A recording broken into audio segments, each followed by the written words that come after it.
Motivation didn't save my life, and it's probably not going to fix yours either. When I was trying to get sober, nobody cared whether I felt inspired. What they cared about was if I was going to show up tomorrow, and then the next day, and then the day after that, and so on. And obviously there was plenty of days that I didn't want to show up. I vividly remember dragging my feet just to get in my car and go to the gym, or show up to my classes, or showing up to work with no type of emotional energy. And if I waited to feel ready, I would have relapsed, and I certainly wouldn't be here talking to you right now. We have been told that motivation is this missing ingredient, and it's simply not. It's a byproduct. In this video, I'm going to explain why motivation fails, what actually carried me through life and recovery, and why so many people feel stuck waiting for it. And here's the lie about motivation. People treat it like it's fuel. Fuel for staying consistent. Fuel for getting out of bed in the morning. Fuel for making sure you're going to actually hit your goals today. But here's the part people aren't saying out loud. If motivation is your main fuel, but it's not being poured into an actual solid system, we'll call it an engine, motivation depends on you feeling good. So in that case, that fuel is 100% useless for whatever engine or system that you're pouring it into. People say find your why,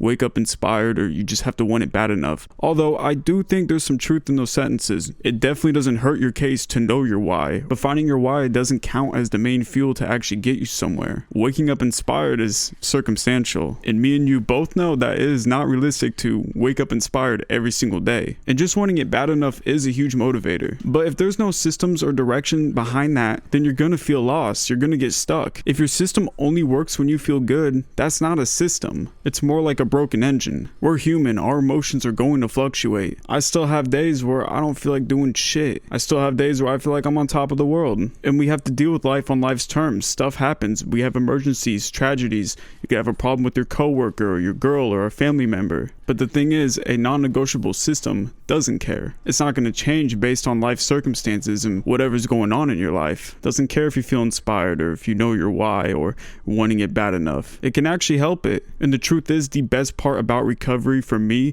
was that it forced me to build systems, and it forced me around people who were doing that. And look, I imagine most people watching this aren't in recovery, and that's completely okay. There's just a lot of sauce that I learned from it that can be applied to anyone's life. It's the same thing with my counseling work and the people I talk to. There's so many similarities to normal everyday people and men who are lost in my generation. There's so much game I've gotten out of it, and I just want to share it with y'all. I learned real fast that motivation wasn't going to get me anywhere. But having non-negotiable systems in place and then using my reasoning later on as fuel, that was 100% the key that drove me forward. I remember in 2023, I was sitting in my car outside of the gym, and I was fighting every thought in my head. I was behind on rent. I didn't know what I was going to do for work. I didn't know where I was heading. Life seemed so directionless at the time. I still really couldn't look at myself in the mirror fully. And every bit of my body and my mind and my spirit was telling me not to go in the gym. Just go home and rot. Go scroll instead, or go get some fast food or something. And I was still able to pull myself together, walk out, and just go in the gym and show up. Because by then I had a system in place that didn't run off my emotions. This doesn't make me better anyone or have more willpower. And there was plenty of days I was going to the gym angry. I was resentful towards other people. Ultimately, I was angry with myself, and like the littlest things were pissing me off. If someone was using a machine, and it would feel like hell just trying to get through the workout. The last thing on my mind during these moments was motivation. And I remember showing up to work with zero emotional drive. I was checked out. I didn't want to be there. I wasn't making enough income. I didn't care for my coworkers. I was still behind on bills and felt like my hard work wasn't actually getting me anywhere. I was there physically, but I was not there emotionally. I was really dragging my feet just to get through the day. And during this time, I watched other people around me who were motivated, but they were relapsing, or they were going back home and just falling off the wagon, or not staying consistent and not showing up for their goals. Like one bad day would happen and these people would fall off, but they had the greatest intentions. They were definitely motivated. And all of this I just explained made me realize one important thing.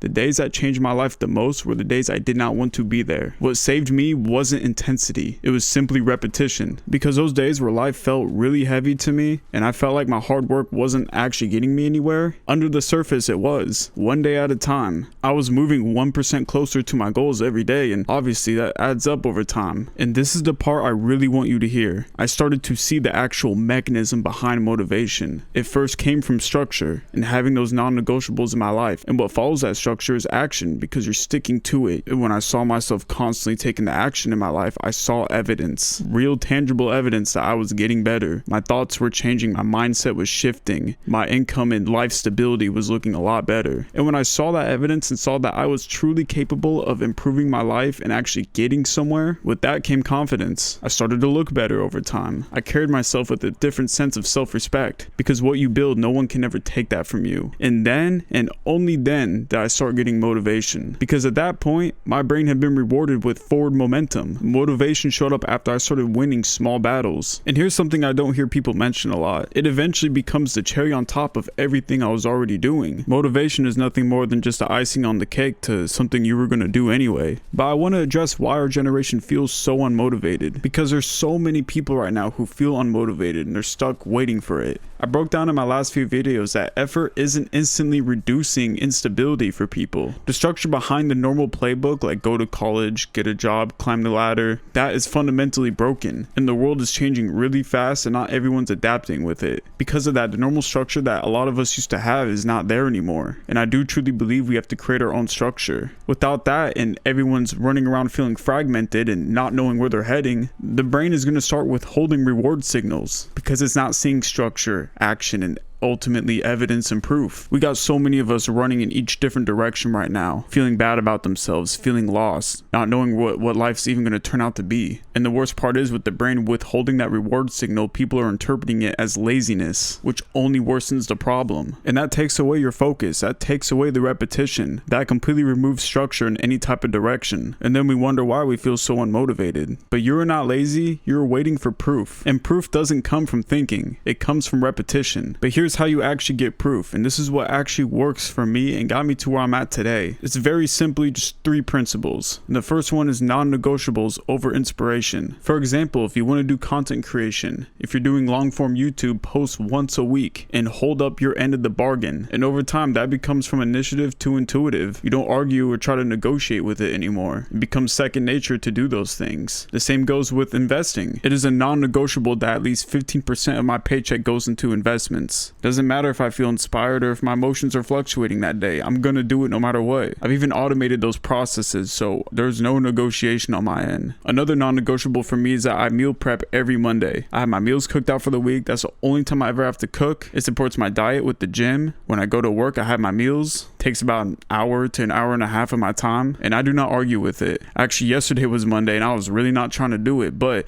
I'm so used to it by now that I just did it anyway. To me, that's better than any inspiration I get. And when it comes to inspiration, whatever you're inspired by or wanting to start to do, that's going to require non-negotiables in order to move forward on that idea. Those are a few examples of what I don't negotiate with myself on, and you can easily put that into your life as well. And the second one ties right into non-negotiables, and it's shrink the entry point. What I mean by that is show up badly. This shit is not a personality contest. People really don't care. The main principle here is showing up. If you've been watching my channel for a while, my videos in the beginning sucked. I showed up every week, but it wasn't very good. But I started to improve over time. It was the same thing with the gym. I didn't know what I was doing when I first walked in there, but now I consider myself a pro at it. I even train other people and train my clients. Your favorite YouTuber showed up badly. If you have a mentor or look up to someone running a business or inspired by anyone, they showed up badly. I think it's something we all have to go through, and that's the real beauty of it, because you get to watch yourself mold into someone new. And guess what? Motivation gonna come with that.